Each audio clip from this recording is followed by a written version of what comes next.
में पहली मर्तबा ऐसा हुआ कि इन लोगों के दबाव में जुमे के दिन की छुट्टी को खत्म कर दिया। वो कहा कि डीओ करे, हम लोगों का दबाव के महोदय, और वो कह रहे हैं कि डीओ क्या करेगा। अपने जिला में तो डीओ ही ना सर्वोपरि है महोदय शिक्षा में। लेकिन जहां तक छुट्टी का मामला है, अरे आप सरकार में आप 7 दिन छुट्टी कर दीजिए, मकतब में हमको क्या दिक्कत है? हम लोग को कोई दिक्कत नहीं है। आप तय कर दीजिए कि 7 दिन छुट्टी रहेगा, हम लोग को कोई दिक्कत नहीं। नमस्कार, आप देख रहे हैं न्यूज फॉर नेशन और मैं स्वाति पांडे आपके साथ। बिहार विधानसभा का बजट सत्र चल रहा है। ये बजट सत्र बड़ा ही हंगामेदार रह रहा है, जहां एक तरफ भाजपा लगातार मुख्यमंत्री नीतीश कुमार को घेरते नजर आ रही है, महागठबंधन सरकार को अलग अलग मुद्दों पर घेरते नजर आ रही है। तमाम मुद्दे, बिहार के मुद्दे उठाए जा रहे हैं। और अब जो मुद्दा आज बिहार विधानसभा में उठाया गया वो जुम्मे के दिन छुट्टी को लेकर। दरअसल जुम्मे के दिन स्कूलों में छुट्टी को लेकर एमएलसी खालिद अनवर ने सवाल उठाया, जिसके बाद सम्राट चौधरी, जो कि बिहार विधान परिषद के नेता प्रतिपक्ष हैं, उन्होंने कहा कि फिर तो आप 7 दिन छुट्टी दे दीजिए। इस पर प्रोफेसर चंद्रशेखर, जो कि बिहार के शिक्षा मंत्री हैं, उनका कहना था कि इन छुट्टियों में तो कोई खामी नहीं है, जुम्मे के दिन छुट्टी देना ही चाहिए। क्या कुछ हो रहा है बिहार विधान परिषद में, आप देखिए किस प्रकार नेता, जो सत्तारूढ़ दल के तमाम जो एमएलसीज हैं और विपक्ष के जो जितने भी तमाम नेता और सांसद हैं, वो किस तरह से एक दूसरे के ऊपर हमलावर होते नजर आ रहे हैं। बिहार विधानसभा का बजट सत्र कैसे हंगामेदार होते जा रहा है, आपको छोड़े जाते हैं इन तमाम वीडियोस के साथ। ये नहीं, मैं माननीय शिक्षा मंत्री जी से चाहूंगा कि और माननीय शिक्षा मंत्री ने एक बात ये कही है कि प्राइमरी एजुकेशन के डायरेक्टर ने जो इस बार छुट्टियों की जो फहरिस्त जारी की थी, उसमें पहली मर्तबा ऐसा हुआ कि इन लोगों के दबाव में जुमे के दिन की छुट्टी को खत्म कर दिया। वो कहा कि डीओ करे।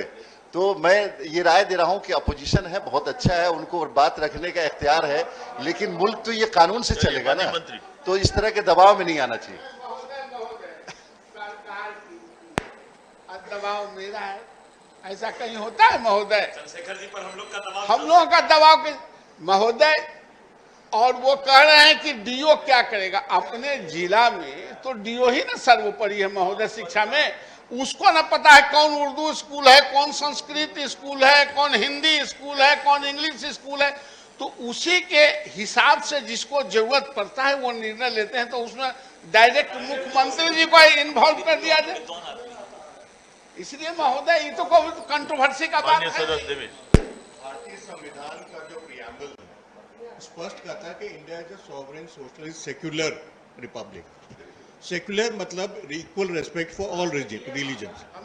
एक मिनट, इक्वल रेस्पेक्ट फॉर, तो क्या अगर ये इनके तर्क को मान लिया जाए तो सभी धर्म के जो मानने वाले लोग वो ये मांग रखें कि उनके मान्यता के अनुसार छुट्टी मिले, क्या ये जायज होगा?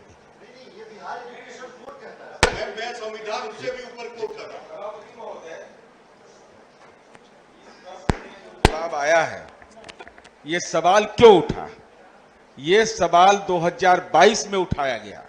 एक जानबूझ करके इस सुनियोजित तरीके से इस मामले को उठाया गया और लगा कि कुछ बिहार के अंदर अलग हो रहा है कि अगर जुम्मे के दिन अब छुट्टी दी गई तो ये आप बिहार एजुकेशनल कोड अगर 1961 में बना तो 1961 से शासन करने वाले को दिमाग नहीं था कि देश सेकुलर है, डेमोक्रेटिक है, हर धर्म का सम्मान करना चाहिए। नहीं, पूरी बात बोलने दीजिए। आप भी सरकार में 17 साल शामिल रहे, उस समय तक आपको ही नहीं लगा कि बिहार एजुकेशन कोड में, एक मिनट, गुड़ खाइए, गुलगुल्ला से परहेज नहीं करिए, उनमें दिक्कत होगा सच। लेकिन पूरी बात बोलने दीजिए। तो अब जब ये बिहार एजुकेशन कोड बना हुआ है और इसके तयशुदा प्रावधान है, तो इसका राजनीतिकरण आप कर रहे हैं। इसका मतलब कि गले हुए मुर्दे को उखाड़ना चाहते हैं। ये तो माननीय मंत्री जी ने बताया, ये विभाग ने बता दिया कि एजुकेशन कोड लागू है, डीओ को ये अधिकार प्राप्त है, तो डीओ अपना काम करेगा। लेकिन इसको राजनीतिक रूप से अगर किसी खास समुदाय को टारगेट करके कि जुम्मे की नमाज के दिन अगर है, तो मैं आपकी जानकारी में देना चाहता हूं कि बगल के पड़ोस के राज्य है उत्तर प्रदेश और जो माननीय मुख्यमंत्री जी आपके दीक्षित है, नाथ संप्रदाय में उसमें मोहम्मद बोध पढ़ाया जाता है। अब मोहम्मद बोध का पहला लाइन है, वो अकेले में पढ़ते हैं, राम तो रहीम है, अल्लाह तो बिस्मिल्लाह है।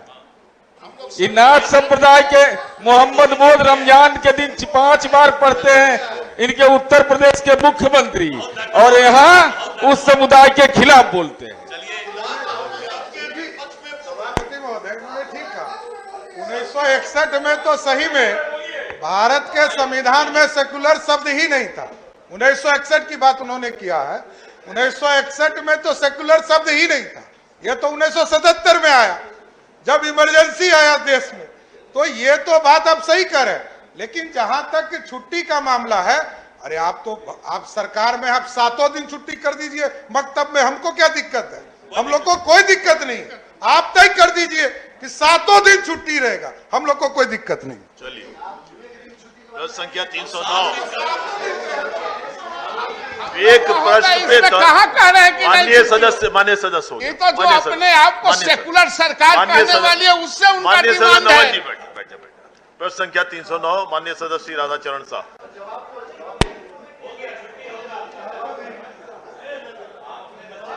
माननीय मंत्री, उनका जवाब नहीं आया? नहीं, जवाब नहीं हुआ। जवाब नहीं हुआ। नहीं, जवाब नहीं हुआ। जवाब नहीं हो सकता, अंतिम होता है, जवाब नहीं हुआ। नहीं मिला, जवाब नहीं मिला। जवाब तो दे दीजिए। जवाब नहीं आया, जवाब दे दीजिए। महोदय, साथियों को जितनी चिंता है प्रश्नकर्ता महोदय को, उससे कम चिंतित सरकार नहीं इस मामले में। महोदय, जब मान्य नियम है, जिला शिक्षा पदाधिकारी अधिकृत हैं, तो इसमें कोई नुस्खा निकालने की जरूरत नहीं है महोदय। कहीं से कोई शिकायत नहीं है। स्थानीय स्तर पर सारे सेटलमेंट छुट्टियों का जिला शिक्षा पदाधिकारी लोग कर लेते हैं।